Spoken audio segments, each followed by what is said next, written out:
Silicon city ಬೆಂಗಳೂರಿನ ಶಿವಾಜಿನಗರದ metro ನಿಲ್ದಾಣದ ಹೆಸರು ಬದಲಾವಣೆ ವಿಚಾರ ಮತ್ತೆ ಮುನ್ನೆಲೆಗೆ ಬಂದಿದೆ. ಬೆಂಗಳೂರಿನ ಎಂಜಿ ರೈಲ್ವೆ ಕಾಲೋನಿಯ ಅಮಲೋದ್ಭವ ಮಾತೆಯ ದೇವಾಲಯ 125ನ ವಾರ್ಷಿಕೋತ್ಸವ ಸಮಾರಂಭದಲ್ಲಿ ಸಿಎಂ ಡಿಕೆ ಶಿವಕುಮಾರ್ ಭಾಗವಹಿಸಿದ್ರು.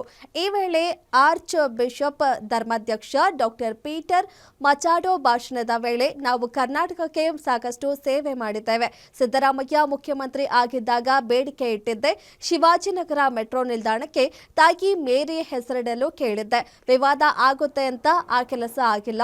ಹೀಗಾಗಿ ಸಿಎಂ ಡಿಕೆ ಶಿವಕುಮಾರ್ ಇದ್ದ ವೇದಿಕೆ ಮೇಲೆ ಪೀಟರ್ ಮಚಾಡೋ ಪುನರ್ ಉಚ್ಚರಿಸಿದ್ದಾರೆ.